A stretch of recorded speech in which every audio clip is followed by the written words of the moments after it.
Hey y'all, Brian S. Pratt here again. I'm about ready to read chapter 16 of the Unsuspecting Mage, book 1 of the Morcyth Saga. I'm still in Texas at my girlfriend's. This morning we went out to have breakfast burritos. She was the first one actually to ever introduce me to breakfast burritos. I thought the concept was just stupid. You got eggs and a tortilla shell, but man, these are really good. And the place is called La Familia, and I get the chorizo, egg, and bacon, I think it is. Anyway, it's really good. I mean, this is so good. I've had, and since this one, I've had them other places, but they're just not as good. This place is like the best breakfast burritos in the world that I've encountered anyway. I've tried Whataburgers, that was just a nightmare. And a couple other places weren't that great either. But this place is pretty good. So, yeah, I'm living pretty good right now. I'm enjoying it. So let's do chapter 16. Now, chapter 16 starts out in italics. Anytime you see, if the entire paragraphs are italics, that's a dream sequence. That's just what I do. And my thought is, when gods can't just talk to you, so gods they have to they interact with you on your subconscious level because they're just not going to talk to you. So dream sequences to me are used by gods or maybe greater deities. I don't know, however you want to say it, to impart needed wisdom, information, whatever. And it's not clear always what it is, but I employ dream sequences a lot. I think every book has them. I really enjoy them because you can do weird things in a dream sequence because dreams can take you anywhere and you can do anything. So this one, chapter 16, I'm about ready to start, and it starts out in a dream sequence, okay? With a city guard hot on his trail, he raced through the streets of Bern. Clutched tightly to his chest was a loaf of bread that had just recently been on display in front of a baker's shop. Still warm and emitting a most mouth-watering aroma. It would likely be the only meal he would have this day, unless of course he was caught. Usually he took more care when purloining food. Those in his situation had to keep from being noticed by the authorities. For once they became known as thieves, life became all the harder. Michael never wished to be a thief. His life being what it was, he was forced to steal from time to time merely to survive. The odd job that came along never paid much. As often as not, he would be forced to relinquish his coins to the older kids or suffer a beating. Life on the street was not easy. "Stop!" the guard yelled. "Thief!"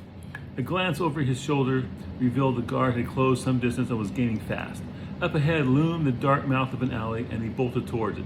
Dodging around a servant girl with a basket full of fruit, he reached the alley and shot inside. A form emerged out of the shadows before him. Unable to stop in time, he struck the emerging shadow dead center. "What the hell?" a voice cried as the boy, several years Michael's senior, was knocked to the ground, only to have Michael land on top of him. "Michael!" another boy shouted. Before he knew what was happening, Michael was pulled off the older boy, his hard-won bounty ripped from his hands, and a poorly shod foot kicked him in the side. Just then, the guard appeared at the mouth of the alley. "Stay right there," he commanded. Drawing his sword, he was about to step into the alley when the group of older boys took off. As they disappeared in the shadows, one of them cried, "Thanks, Michael," to the laughter of his fellows. "Stop," the guard ordered, but the boys were gone. Then he turned his attention to Michael. "It's the axe man for you, boy." Michael knew what axe man the guard meant. Anyone caught in the act of stealing would lose a hand, even if it was a loaf of bread. For not yet being of age to shave, he would most likely lose his left as a lesson, while leaving his right in order that he may still be a productive member of society upon having seen the error of his ways. Unable to face the future, he bolted. The guard's foot lashed out and tripped him before he could take 2 steps. "Oh no, you don't," the guard said as Michael's head slammed into the alley's wall. Landing in a pile of refuse, he squirmed away, but the guard placed a foot against his back, pinning him to the ground. "No use struggling," the guard said, laughing. "You ain't getting away." "No!" He came awake in a cold sweat, heart beating fast. Michael sat up and was about to bolt when realization sank in. It had only been a dream. The familiar sight of their horses and mule, as well as James lying still asleep nearby, gave him a small measure of peace. Okay, after having read this dream, because I really haven't read through this book, probably for 4 or 5 years at the latest, at least. That dream, I think, was wasn't so much a message from a God as it was giving you an idea of the life Michael led before coming to James. So you get a better idea as to why he's willing to stick with James, even though he's going to war, even though knowing what happens later books, why stick with him, but you can. This is to help you see that his life really wasn't that great. Glancing over to James's sleeping form, he calmed himself. He thought, and you thought coming with you was dangerous. What he had gone through in his travels with James was nowhere near as bad as his previous life had been. At least with James, he was treated as an equal of sorts. Oh, I forgot to do the recap. Okay, quick recap. James and Michael went to Cardry, met with Ellenworth, the custodian. Now they're on their, with information learned there, they're on their way traveling across the mountains to the Sea of the Gods area to hopefully find out what all of this that he's supposed to do. He's got the medallion with the symbol of Morcyth on it, so he's going there to try to find out more about that. And they're on their way. On the way, these guys tried to capture him. He summoned a tornado and took him out. Probably my summers in Oklahoma influenced that one. And so now, of course, he knocked himself out. He's always doing over-the-top magic that knocks him out. Well, checks and balances. I didn't want James to be uber strong. He had to have a weakness. You can't have power without weakness. There has to be something. And in this world, you can be super powerful, but if you do it, if you don't take them all out being super powerful, then you're going to be unconscious and they'll just kill you. So checks and balances. There's no such thing as Superman here. There's lots of kryptonite lying around. Okay. The kava bird drew his attention to where several fought over something small. No sooner had one stolen the prize from another than that bird lost it in turn. He rubbed the dream sweat from his forehead and panicked when he removed his hand and found it smeared with blood. "James," he shouted, "I'm bleeding." Startled out of a deep sleep, James raised his head and looked over to Michael. All vestiges of sleep vanished when he found a scene that sent chills down his spine. Forehead darkened with blood and a hand to match, Michael sat not far away with wide and frantic eyes. He stared at the boy's blood-smeared hand. Alarmed, James hurried over. As he knelt to inspect Michael's forehead, he said, "Now just calm down. It doesn't look like it is still bleeding." He put his hand on the ground for balance and squished something soft and a little bit nasty beneath his palm. Quickly lifting his hand, he discovered a small bloody mass mixed in with the dirt. "Michael, look," he said as he picked up a stick. He bent over to look more closely at it. James poked it and then turned it over. Michael watched, and when the object was revealed to be a human eye, he lost it. He bent over, retching, and expelled what little his stomach held. Disgusted, James flipped the eye out of their camp. A dark form swooped out of the sky in a deft aerial maneuver, snatched the eye before it hit the ground. James threw the stick at the bird, who adroitly avoided the missile. As it flew away, 2 other blackbirds gave chase. "It hit me in the head," Michael said once he stopped vomiting. "Relax," James said as he headed over to the nearest horse. "You'll live." Water bottle in hand, he rinsed the blood off his hand and then gave it to Michael. While Michael cleansed himself, James gazed around the immediate vicinity. Groups of blackbirds were massed upon the dead men and horses, feasting. His gorge rising, he quickly made ready to travel so they could leave this place behind. Michael helped him while both did their best to ignore the feasting around them. When they were finally ready to ride, Michael was the first in the saddle and raced past the clumps of birds with eyes closed, not stopping until they were no more than black specks on the horizon. "Are you going to be okay?" James asked. "I'm better now that we left that behind us," he replied, still a little pale. "I know what you mean. Better than us, though, eh?" "Yeah, I suppose so." Michael still felt a bit green, but after a few minutes he felt better. The rest of the day went by without incident. They arrived at the outskirts of Willamette shortly before sunset. The first building they came to boasted a sign with a man sleeping on a bed. Figuring it to be an inn, they stopped out front where James left Michael with the horses as he walked to the front door. Before he drew near, it opened unexpectedly. A man emerged reeking of some unknown unpleasantness. His hair was matted, and the original color of his clothes was lost beneath an accumulation of stains and grime. His odor was so strong that James was forced to hold his breath until the man passed. Once the man had moved some distance away, he took a hesitant breath. Though the man's stench was still present, it was no longer so overpowering. All right, it's possible that there's some people out there who don't believe someone can stink that bad. But let me tell you, there are. When I drove taxi, there was this one family. They were very nice people, very pleasant, always courteous to me. But I would go to the door, knock, and when they opened the door, it was like this green, funky fog would roll over me, and it would just be the most rancid smell. I couldn't breathe. I said, come on out when you're ready. And I said, okay. And I hurried back to the car. I hated going to those people. But, you're a taxi driver. You got to take who calls you. And they would get in. I could see hair, freshly shampooed, body washed. But the house smelled so bad. They had lots of animals in there. I don't think any windows had ever been opened. They probably never even thought to deodorize the place. To them, they've gone nose blind. Remember those commercials about being nose blind? But anyway, so they couldn't smell it.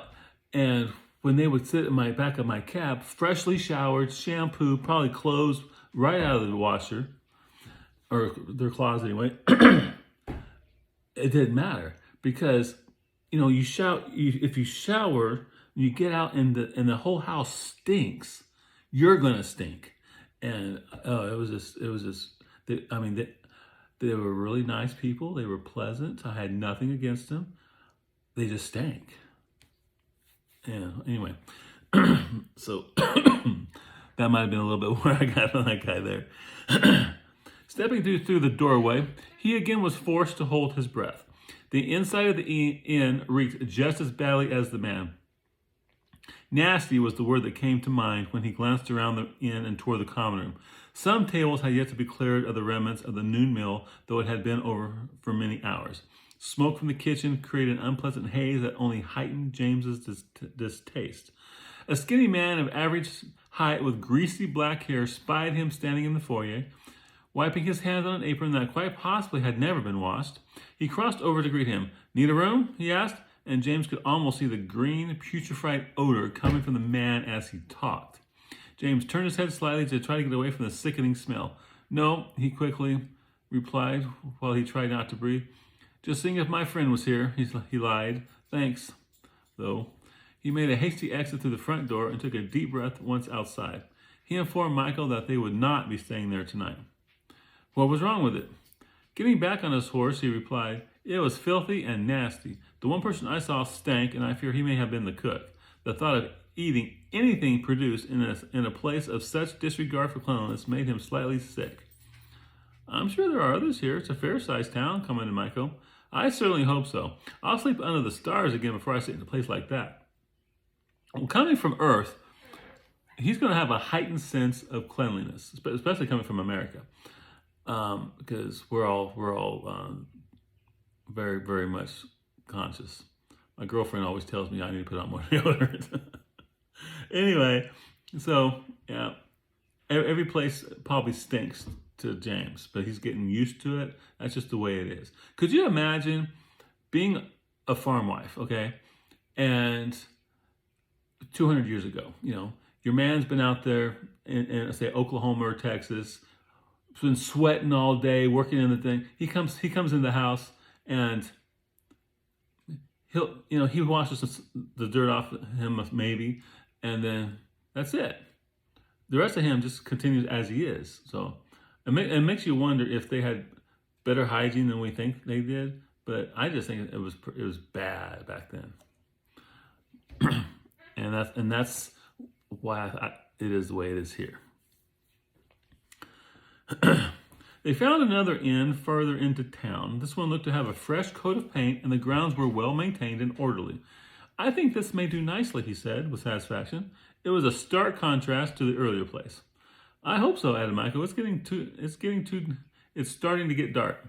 James dismounted and said to Michael, "Stay here and I'll see if they have a room available." "All right," Michael replied. He handed Michael his reins, went up the stairs, and entered the inn.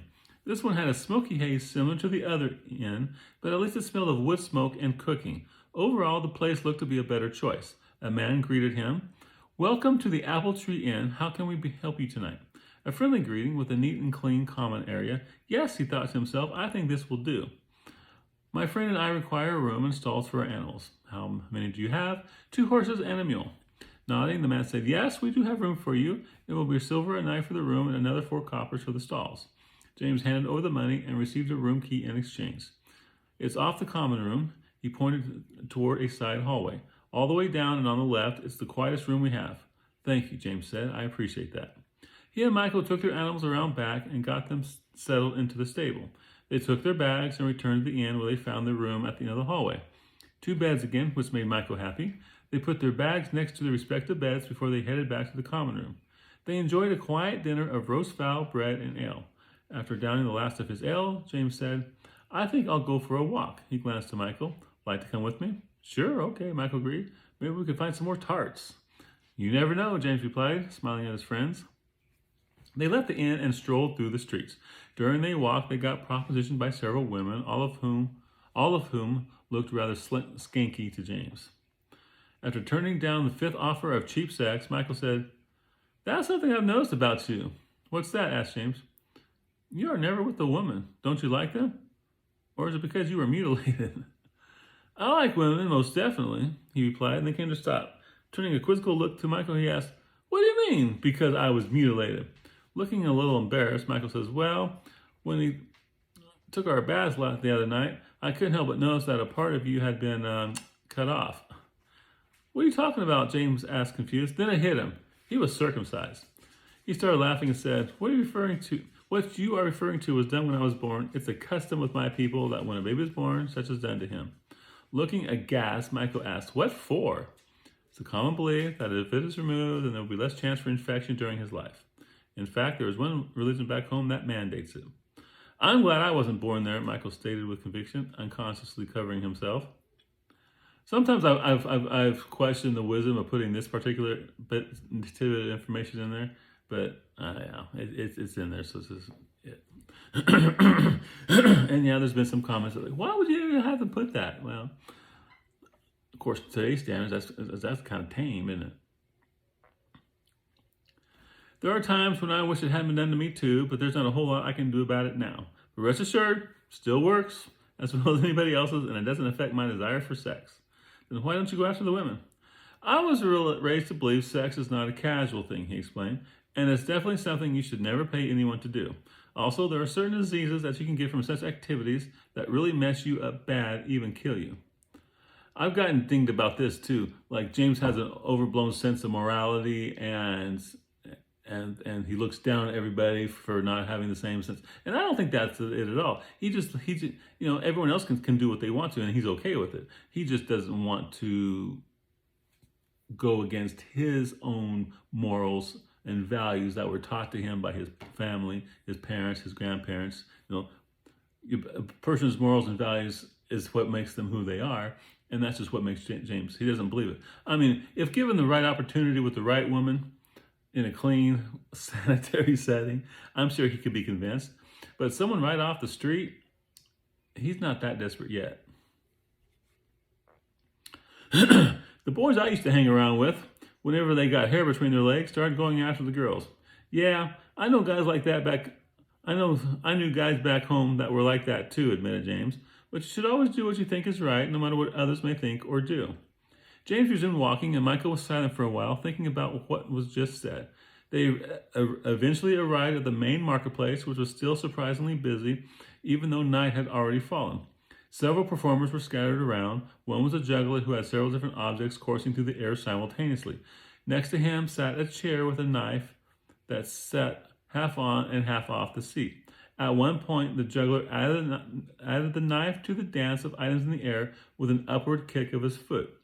As it flew up, the onlookers oohed and awed. When he caught it and incorporated it within the pattern of the other items, they erupted in applause. Several tossed coins into a hat resting on the ground. They watched as the juggler kept all the items airborne. Two people tossed other items, which he also incorporated into the aerial display. Michael was completely fascinated by the man, so they stayed there a little while to watch. By the time they moved on, the juggler had 7 items in the air and didn't look like he was going to stop anytime soon. James gave Michael 3 coppers to drop in the hat. Now, this part here, I had just read a series called that started out with Lord Valentine's Castle. I don't think it was very popular, but I really enjoyed it. Can't even remember who wrote it at the moment, and I don't want to take the time to look it up. But Lord Valentine's Castle, this guy, part of it, he became part of a juggler troupe, and he learned a lot about juggling in that book. And so I'm pretty sure a lot of that, what I just read, came from that book, Lord Valentine's Castle. It's a good book, don't get me wrong, it's a pretty darn good book. And it has some really good ideas in it. And I would recommend it. Okay, continuing. As they made their way through the marketplace, they stopped to observe other performers, though none were as talented as the juggler. While they paused to watch a fire breather, James noticed a small tent almost hidden in a dark corner of the market. Inside sat a woman at a table. Before her, atop the table, rested what looked to be a crystal ball. She looked like a fortune teller right out of an old movie, he thought to himself. Curiosity got the better of him. Michael, I'll be over there, James said as he pointed toward the small tent. All right, Michael acknowledged. I'm going over to watch the monkey. He pointed to where a man had a monkey doing tricks and wearing a funny little outfit. Don't get lost, James said before he made his way through the crowd and into the tent. Close the curtain so we may have some privacy, the woman said to James. She indicated a chair across from her. Come, sit down and I'll look into your future. He unhooked the curtain and let it fall, then walked to the chair and sat. Place your hands upon the table next to the ball with your palms up. She rested her hands upon his and said, now, look into the ball and make your mind blank. Let it drift as it will. He stared into the crystal ball, but all he saw was the crystal ball. You must relax, she told him, as she gave him a reassuring smile. He did his best, and slowly his mind cleared and his body relaxed.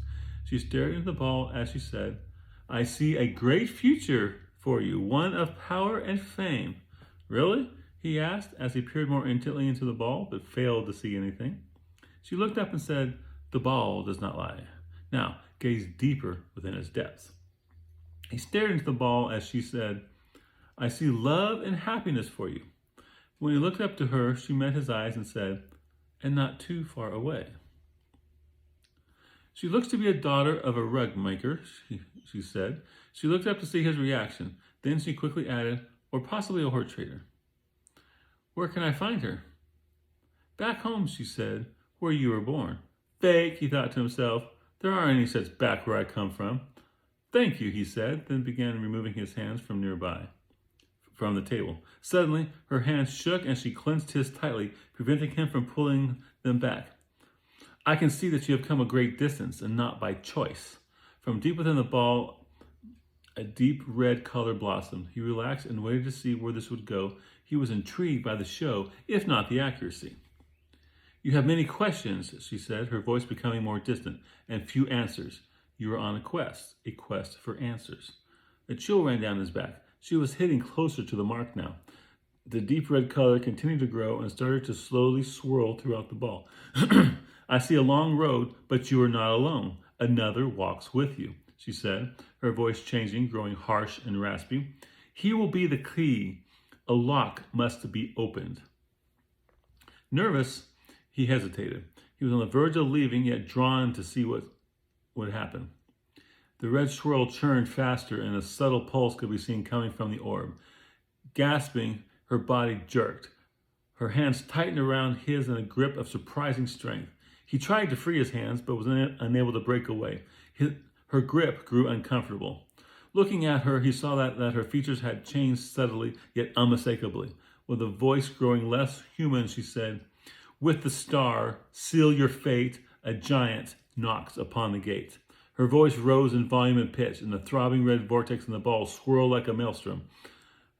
The pulsating continued to grow and became much more pronounced with each word she uttered. Pillars of flame dispel the night. Out of darkness blossoms a light. Her grip on his hands became painful. With her eyes wide, her pupils rolled back into her head. Her visage now completely unnerved him. Scared, he wanted nothing more than to break free. Struggle though he might, her grip on his hands was simply too strong. A friend's wrath you shall feel. Destroy the land so it may heal. The crystal of the ball was now completely infused with red, and the swirl was no longer apparent. Now a solid red, it pulsated, keeping in time with the words being spoken by the woman. Return the lost stones to dust. The table began to vibrate. The pulsating grew more and more pronounced, actually bathing the entire tent in an eerie pulsating red glow. In a voice that sounded as if it was being stretched to its limits, she cried, "Remember in all your heart to trust." She screamed as the ball shattered, sending shards in all directions. Several scored along his arms and face. As the shattering of the ball, she fell backward and released the iron grip she had on his hands. Her chair tipped over backward and the woman hit the floor, not moving. James came around the table and saw that she still lived, but was unconscious. Amazed, he discovered a streak of white going through her black hair that hadn't been there before. Droplets of blood welled from the many spots on her arms and face where she had been struck by the shattering ball. He lifted her from the floor and carried her to a pile of pillows in the corner of the tent and tried to make her comfortable. When he had her settled, he looked around the tent at the shards of crystal everywhere.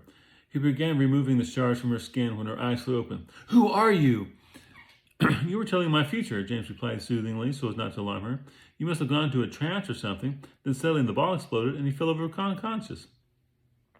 "That has never happened to me before," she said, frightened. She looked around at the shattered pieces and broke down into tears. "What am I to do?" she wailed. "I have no ball. How am I going to get people to come in here? How am I to live?" "I'm sure you can make it work," James assured her. "There are many different ways in which to tell people's future." She didn't look convinced. "But seeing in the ball is what I am known for. They won't believe me if I try another way." "Can you get another one?" "They are hard to come by and expensive. This one cost me over 15 golds," she said, sobbing again. He reached into his pouch and pulled out 15 golds and gave them to her. "Here, take this." Taking his coins, she again started to cry, only this time in gratitude. "Oh, thank you. How can I repay you?" "Just help others. That is all I ask." He looked around at the shambles that was her tent. "When the tale gets around that while you were reading someone's future, the ball shattered and that white streak manifested itself in your hair, you may have more business than ever before." She reached up and touched her hair. "A white streak?" she asked incredulously. He touched her hair above her forehead and said, "Yes, it starts here and goes all the way back. Makes you look mysterious." She pulled some of her hair down before her eyes and looked at the white strands. "Mysterious?" she said, and she started to calm a bit. "Will you be all right now?" "Yes," she said, "I think I may." "Then I must go," he said. "Thank you for the telling." "You're welcome, sir. Was it helpful? I don't remember." "It didn't make a lot of sense, but who knows about such things?" He pushed aside the curtain that shielded the entrance. Outside, he found Michael still watching the performing monkey, who now rode a wagon being pulled by a small dog to the laughter of the bystanders. When he reached Michael's side, the boy saw his face in the torchlight. "What happened to you?" "Oh, I just had my fortune told, and there was a little accident," he explained. "I'm okay, nothing to worry about." Turning back to watch the monkey, Michael said, "This little guy is amazing. He can do all kinds of tricks." "I'm sure it can, but maybe it's time we head back to the inn." "All right," he agreed. "But what about those tarts? I almost forgot." Glancing around the market, James searched for a bakery but couldn't make one out. Let's walk around, and if we don't find one, we'll head back to the inn. Agreed?" "Agreed." Michael led the way. Though they failed to find a bakery, they came across a man who sold what reminded James of a cinnamon roll. Instead of cinnamon, it was a red jelly spread across the top and in the middle. They bought 6 and headed back to the inn. Eating as they went, they both agreed that they were delicious and ended up eating them all before they made it back to the inn. With the words of the fortune teller still echoing in his mind, James had trouble falling asleep. "Another walks with you. He will be the key. A lock must be opened." That had to be a reference to Michael, but what lock will he open? He's not a thief. The rest of it didn't make much more sense. With a star, seal your fate. A giant knocks upon the gate. Pillars of flame dispel the night. Out of darkness blossoms a light. A friend's wrath you shall feel. Destroy the land so it may heal. Return the lost stones to dust. Remember in all your heart to trust. "I'm sure it will make sense after it would have been useful to know," he reasoned. After wrestling with it, he finally succumbed to sleep. Early the next morning, they gathered the things and headed down to the common room. They discovered the lower floor of the inn's swarming with people. The buzz of conversation flowed throughout the room like a hive of excited bees. I didn't believe it myself at first. Lucky to be alive, if you ask me. Simply incredible. You should see her. Spying one of the servants' girl, James caught her attention. What's going on? Giving him a surprised look, she said, Haven't you heard? Serena's ball exploded during a fortune-telling last night. Oh, really? He asked. Is she all right? She's fine, replied the servant girl, though her face and arms were struck when the ball exploded. No one knows what happened to the person for whom she was doing the foretelling. Suddenly, she noticed his face and the numerous fresh puncture marks. She looked at his arms and saw matching wounds there as well. You? I'm afraid so, but let's not make too much of it, okay? I would just like some breakfast. Sure thing, she said as she backed away, then turned and headed toward the kitchen. On the way, she paused to whisper to another servant girl who glanced over at him with a wide-eyed expression. The other servant girl then turned to another person. Soon the conversation quieted as word of his appearance spread. Fearful-looking eyes took in the wounds which dotted his face and arms that had been caused by the shattering of the ball. James began to feel a little self-conscious beneath that scrutiny. Wonder why such a reaction, Michael asked. Don't know, he replied. Let's just eat and get out of here fast. Yeah, it's getting kind of creepy. Taking a seat at a small table in the corner of the common room, they waited for the servant girl to appear. When their meal arrived, the girl sat on the table then backed away fast, wishing for nothing else but to rid themselves of the watchful crowd that ate their meal quickly. Most saw that James was not behaving out of the norm, and they soon returned to their conversation. James couldn't help but notice the way everyone cast glances their way. After a bit, he also noticed that the crowd seemed to be getting larger. Over in the corner were several youngsters talking among themselves. One girl from the group, who couldn't have been more than 12, was given an encouraging shove from another. She timidly made her way to his table. She stopped several feet away and asked nervously, Can I ask you a question? James said, Sure, what would you like to know? With eyes wide and a slight tremble in her voice, she asked, Is it true that a demon came and Serena had to fight it off or it would have eaten your soul? What? He cried incredulously. You didn't tell me that part, Michael said. That's because it never happened. Turning to the girl, he asked, Just where did you hear that story? Everyone is talking about it. They say you made a pact with the demon and that it was coming to collect. That's absurd, he replied. Then he noticed how every eye in the inn was directed his way. From their expression, it was clear they had heard the same thing. Standing up, James faced the crowd and raised his voice, saying, Despite the rumors you may have heard, there was no demon and have never made such a pact with one.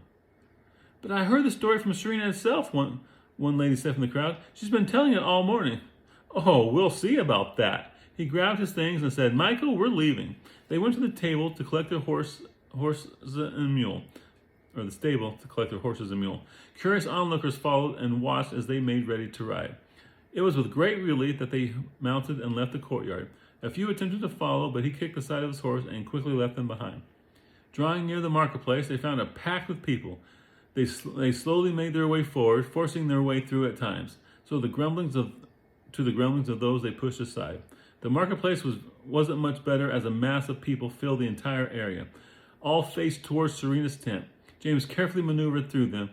Standing on a wagon in front of her tent, she spoke to the crowd, the white streak in her hair a stark contrast against the black. Its scaly foot had him pinned to the floor. A 7-foot sword dripping with fire was raised and ready to cleave him from head to toe. Your soul is mine, the fiend cried. The crowd collectively caught their breath, with several women actually fainting dead away. Not knowing what else to do, I cried, Fiend, be gone, and threw my crystal ball. Pausing for effect, she dramatically reenacted the throwing of the ball. When it struck, the demon cried out in pain. Why, I don't know.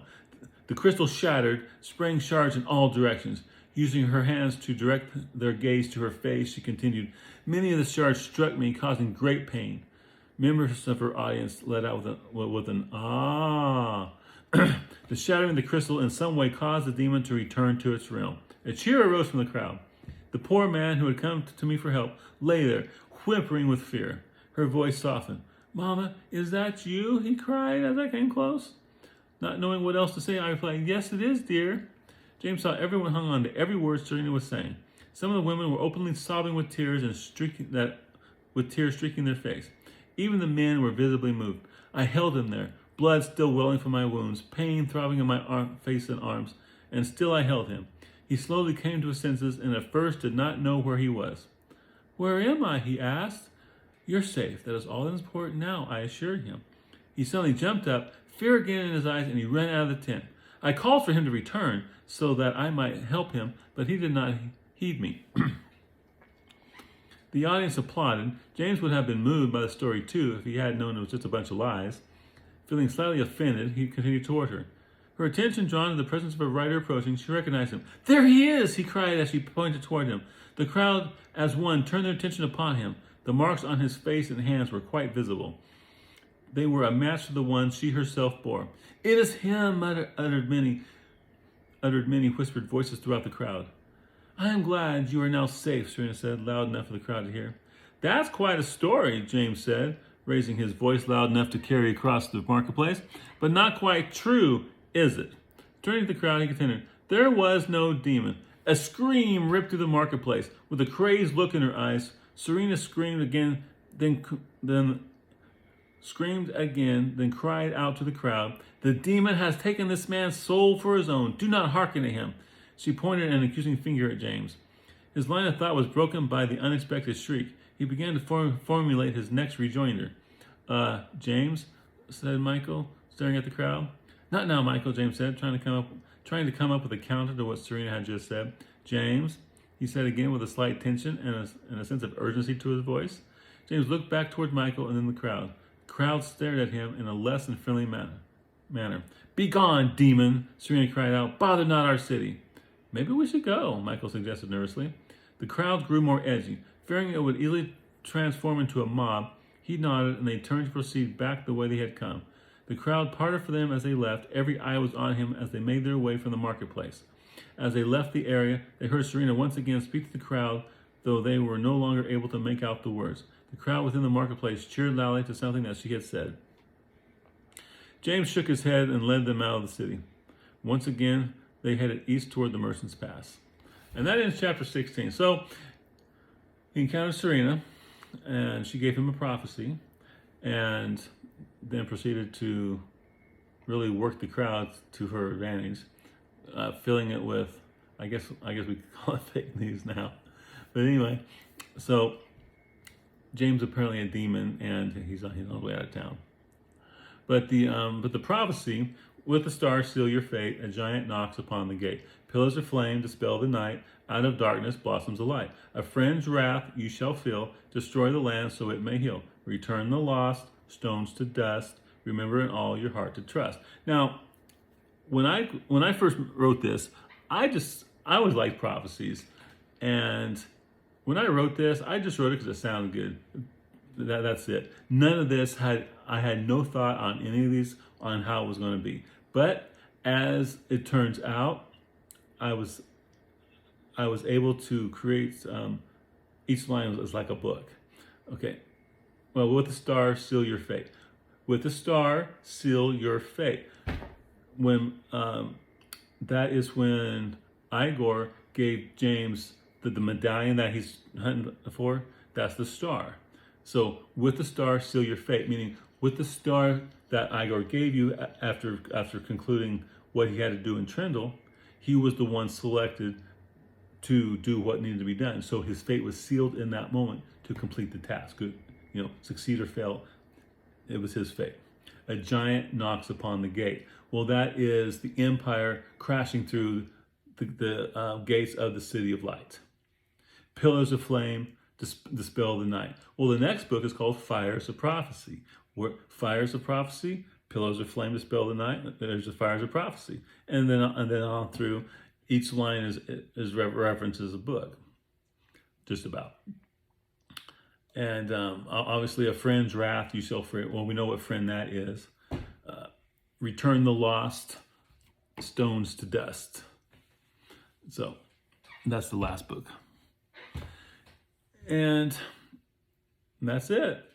So I really had no grand design, but as I wrote this, then I incorporated that into my next books to make sure that every book spoke to one of those lines. In order, by the way.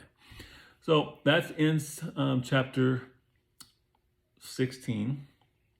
We'll get to 17 tomorrow. Now, keep in mind, I'm still in Texas with my girlfriend, so it'll be the one tomorrow will be uploaded about the same time that this one was today, and then Wednesday morning I should be back to my regular time of posting these. I hope you're still enjoying them. If you haven't done it yet, like it. Obviously, like everything, the more likes I get, the more the algorithm is going to say that people like my stuff, and it'll think to show up more. Share it, comment, even if it's just say great job or hey or hi, or you ask a question. That's fine too. I'll always answer. If you just say hi, I might not reply to that, but that's okay. And if you want to reply, then ask me a question or something else. There's a couple people who comment a lot, and there's at least 2 or 3 that are following me that I know of daily. And that's kind of fun, knowing that they're there. It keeps me going, knowing someone's looking for it to have their morning coffee with. So I'll see you tomorrow, and y'all have a good day.